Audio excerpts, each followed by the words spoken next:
Hi there, my name is Michael Peruzzi, and today I'll be taking you through a step-by-step process on how to properly ship out a product from start to finish. In my profession as a logistics manager, I deal with this on a daily basis, so for me, it's very easy to talk about, and hopefully I can teach someone out there how to do this just like I can. So the first thing that normally happens is I'll get a packing list, and that gives me all my information on where the product's going, what product is shipping, and how many pieces are supposed to go on the shipment. So once I get the packing list and I have all this information, my next job is to make sure that I'm shipping the correct product. When I'm shipping the correct product, the first thing I do with that is then go and look for the product and make sure that I locate the correct thing that's supposed to go. The way that I make sure everything is correct is by going to the packing slip, looking at the part number, and then correlating that with what's on the box that I'm shipping out. Once I do that, the next thing I like to do is I like to check the quantity of the part and make sure that what I'm actually shipping out is actually what's in the box. You never want to overship or undership. You want to make sure that what you're shipping out is exactly what is on the packing slip because you don't want to short anyone of what they paid for. So, for instance, I have this box here, and then I would take my packing list right here, and I would just basically look at this and check that I'm supposed to have 6 pieces of said product, and then check in this box, and I would make sure that I have 6 pieces, and then make sure that's the correct part number. And as long as all that's correct, then I know this box is ready to go. So then, after I make sure that that product is all set and I can get it out the door, the next thing that I want to do is I want to check the quality of the part. When I'm checking the quality of the part, that basically means I just want to make sure that the part is in good condition, that it's shipping out the way it's supposed to ship out, and that there's nothing broken, nothing damaged, there's nothing wrong with the part. Make sure that the box looks good and that it's not damaged, there's no water damage to it, it's not ripped open, because no one ever wants to receive a package that's been tampered with or looks like it's been tampered with.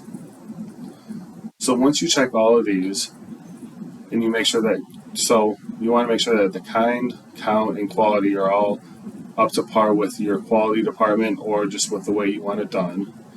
The next thing you want to do is you want to determine on how you're going to ship this product. What I always do is I like to just determine how I ship it by the size of the product.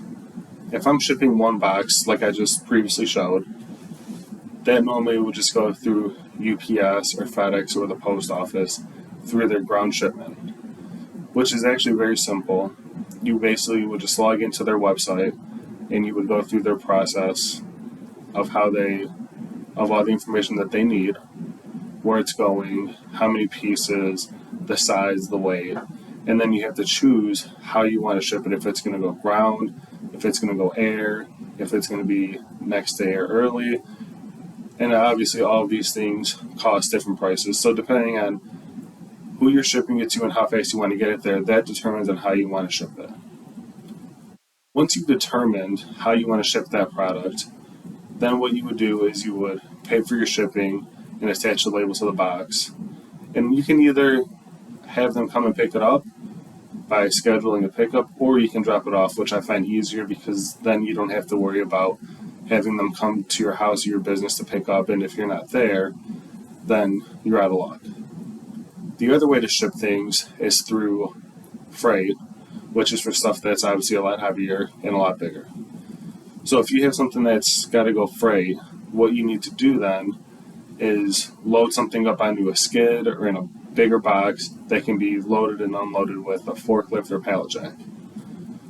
Once you know what you have, you then need to get dimensions of that skid or box, and you need to have it secured tightly to that skid or box so that once it's loaded up, it's not going to move.